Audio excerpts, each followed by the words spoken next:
Lori here. I'm here today to do part 1 of my reading wrap-up for January 2022.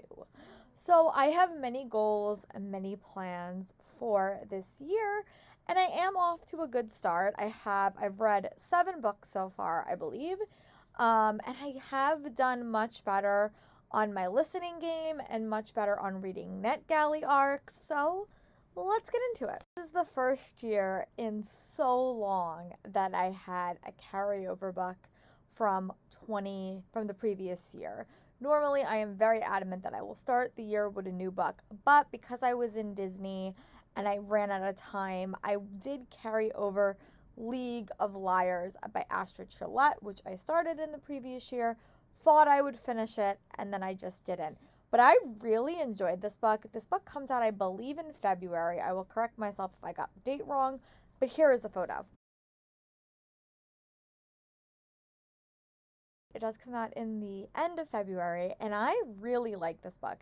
I think this is probably my favorite Astrid Shillette book that I read.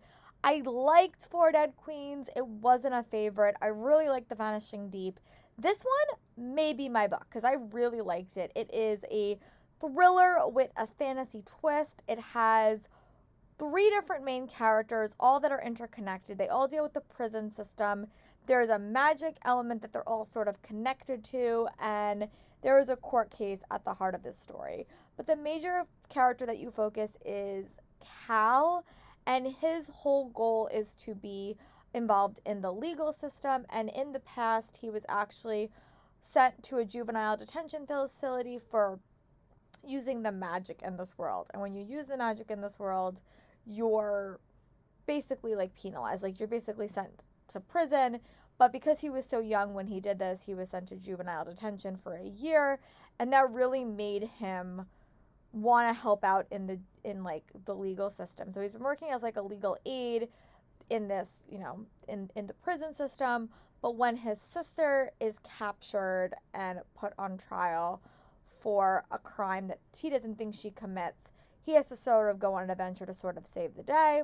The other point of view is the princess of this world who is on trial for the murder of her brother, and then you have a young man who is on the trial for murder of his father.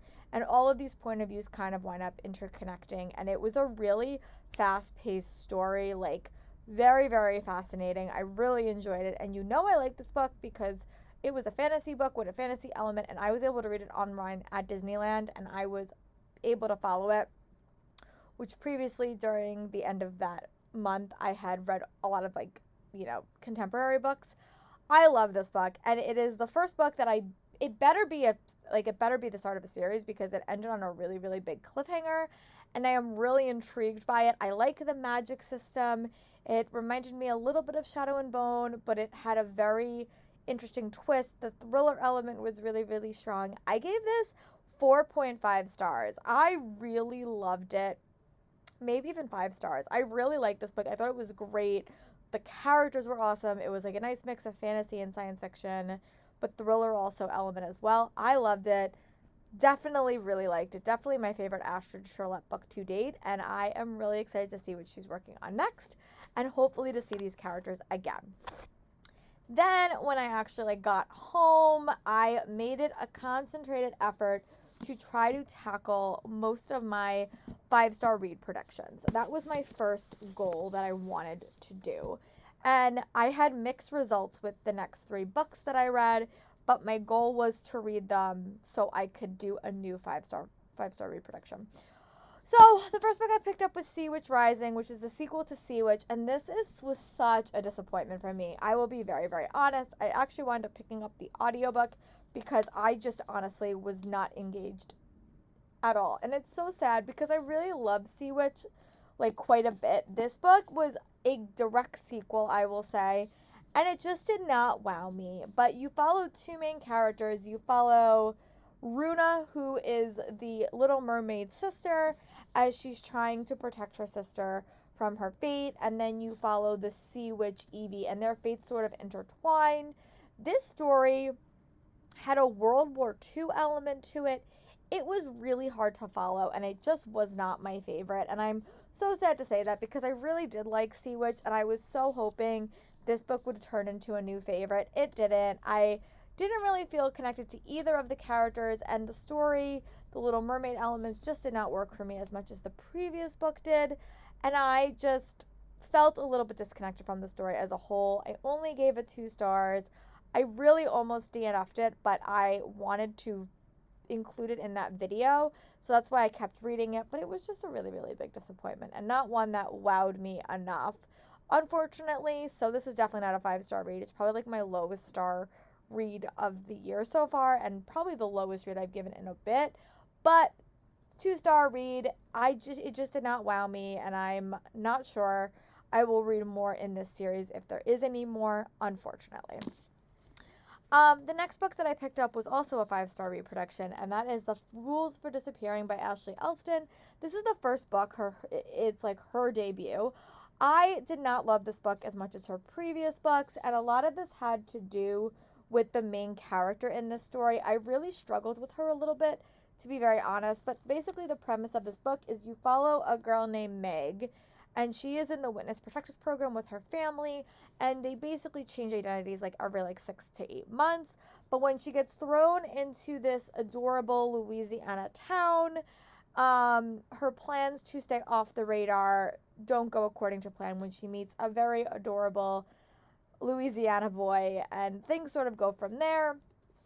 She's dealing with a lot from her dad. Her mom is dealing with a lot of alcohol dependency, and her sister is having a lot of issues. But when their past starts coming for them, Meg and Ethan have to sort of go on an adventure to sort of figure out why they are really in Witsack. The one thing I did was I struggled a little bit with her personality. She was definitely an unlikable character, and that was a turning point that made me turn off the book a little bit. I didn't love her as much as I've loved Ashley Elston's previous characters, and I don't even know if I'm going to keep reading the series. I might, we'll see. But this book just did not wow me enough, and that is why I only gave it 3 stars. And it was mostly due to the character, the main character for me. I sometimes struggle with unlikable characters, and that's what I felt like in this book. But it was a really interesting mystery, and I did like that element. Just the characters weren't there. I did love Ethan, and I just thought that the main character I struggled with a little bit. So this book was only a 3-star read for me. But it was on my 5-star reproductions, and I will talk about it in detail in that video. And then the last 5-star read production that I read this month so far was We Are Not Free by Tracy Chee. This is a book that has been everywhere. Everyone has talked about this. It was Haley in Bookland. Monica also really liked it, so I had to pick it up. And the one thing I will say about this book is it has a very unique story structure. So it is a historical fiction novel set in 1945 to 1946, which is set right after the start of World War II, when Japanese citizens were in internment camps. And you follow 14 teens as they go through this experience. They all lived together in Los Angeles, and then they were basically put into the same internment camp. And their lives are very, very different. And the one thing I liked about this story, I thought it would have been very, very easy to write a one-off or do a short story collection. Tracy Chee did not do that. And I felt like even though most characters only got 1 chapter, I felt like they were still present in the whole book. And all the characters were so different. There was a lot of elements to the story that made me emotional. There was also some chapters that were just written entirely in poetry. There was also found documents in this story. But all the characters' point of views and all of their lives, you got to see them through all the chapters. That made me feel really, really connected to it. I would say the first half of the story was definitely my favorite. The end, there was one just element in historical fiction that I personally don't love. I don't want to spoil it because it will give away a pretty big plot point. But I just thought I felt really connected to the characters, and it was a book that made me both angry about some things, but also reminded me how nice people could be. So it was a very, very dichotomous relationship, and just seeing what these people had to deal with, also seeing how the camps have changed, how their lives have changed, what they were expected, what was expected of them, and just how they lived. It was a really eye-opening experience. and it was just a very, very emotional book. And I felt like even though you only got like 20 pages with some of these characters, you did feel I feel like I got all their journeys in this story, and I was really happy with that. I was also definitely recommend that you read the author's note at the end because that gave a lot of really, really important information. 5-star read for me, definitely. I really loved it, and I definitely want to read more by Tracy Chee in the future. I had read The Reader and wasn't the biggest fan, but this book was one that I really did like, and I very much want to read some more historical fiction in 2022 for sure. I picked up was a historical romance. This is for the Historical Hellions romance readathon or readathon that they do like a monthly, and it's hosted by Peace Love Books and a couple of other people. So their first book was Splendid by Julia Quinn, and I read this in about 3 days, flew through it, and really happy that I read it.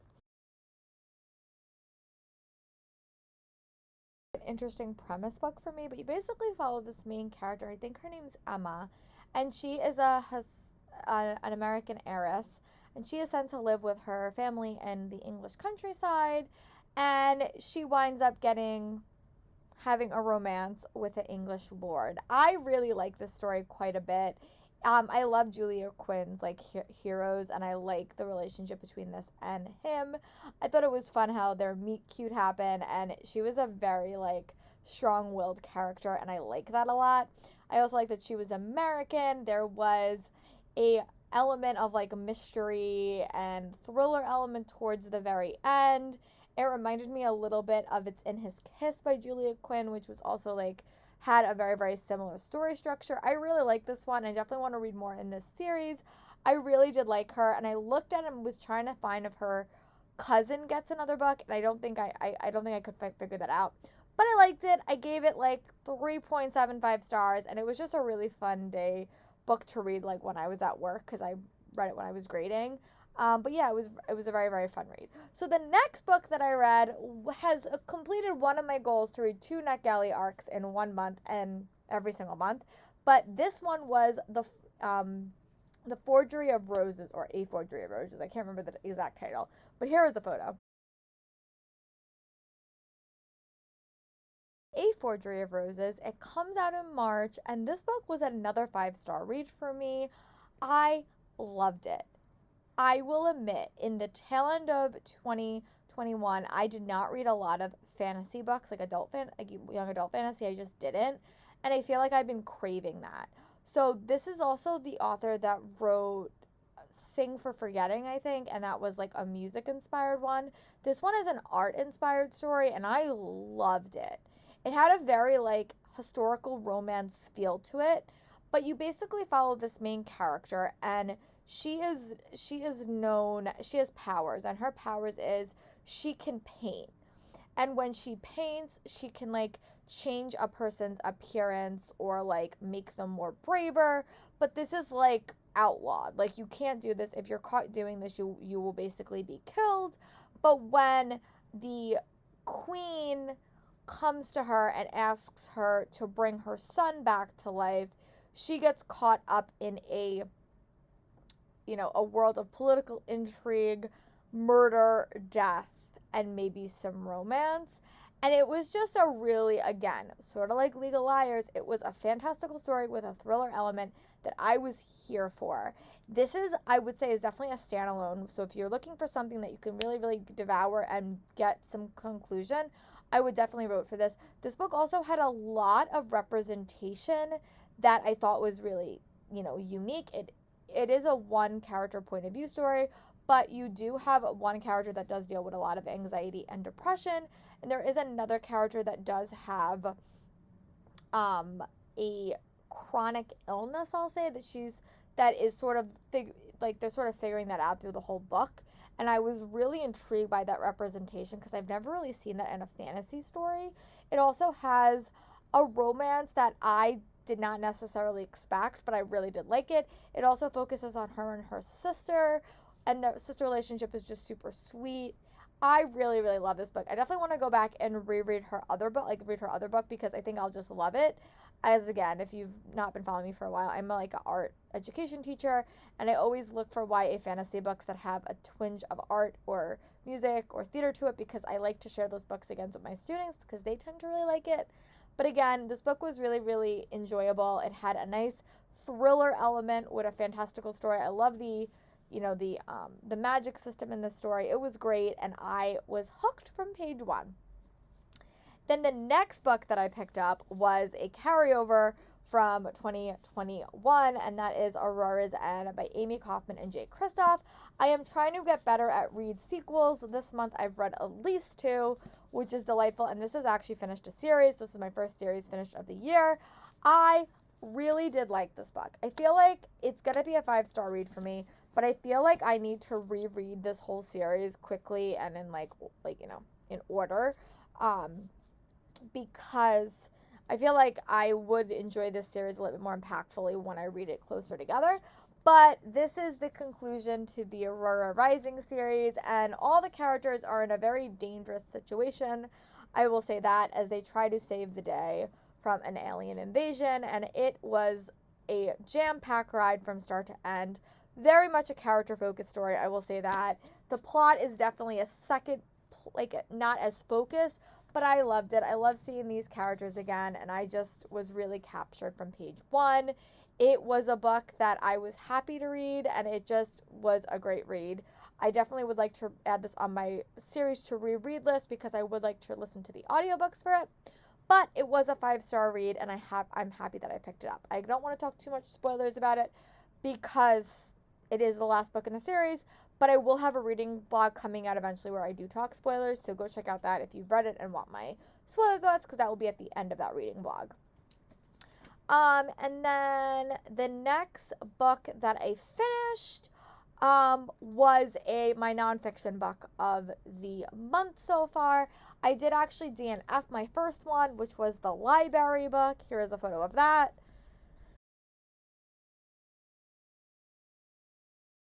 I do want to keep better stats for my DNFing, because I rarely ever DNF books, but I did realize that I did DNF quite a few in 2021, and I just didn't keep track of them, and I honestly don't remember. So now that I have my reading journal, I'm going to try to do that as well.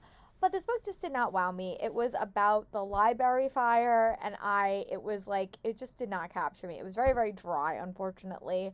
I'm sure if I kept reading, it would have maybe got into the rehabilitation of the library, but it was more of about the guy who did it, and I just didn't really care. So I DNF'd it. But then I picked up Are You Listening?, which is another nonfiction book that I've had on my TBR, and read that one pretty quickly, and I will give you my thoughts on that. But here's a photo. Are not listening. But this book was very interesting, because it kind of broke down how to listen, and why listening is important, and why people don't always listen, and what steps you can take to sort of be a better listener. And I am a teacher, and I sometimes struggle with this a little bit, especially in the recent years. We have been doing remote learning in some form or capacity for it's going to be 3 years, and it has been very hard on teachers in general, but just just in that. So I've been trying to get better at listening to my students and giving them moments to process stuff. And this book was just made me look at it in a little bit of a different way, and to stop being so distracted, to really engage with my friends and my family, and not be so addicted to technology. So very, very interesting book. Definitely not a book I was expecting to pick up, but it was very interesting. And I think I'm going to take these takeaways with me for the rest of the year. So those are all the books that I finished reading in the first 14 days of January. Again, I had some really strong books like League of Liars and Aurora's End and A Forgery of Roses, and some really disappointing books like The Rules for Disappearing and Sea Witch Rising. So a sort of a mixed bag, but I have been successful in definitely listening to a lot less true crime videos on repeat, which was a big issue I had last year. So I'm grateful for that, and I will talk to you for my next video. By the way, this is the last official day of Bookmas, so I hope you guys liked it. I will be back to my 2 to 3 videos a week, And let's start 2022 strong. Bye, friends.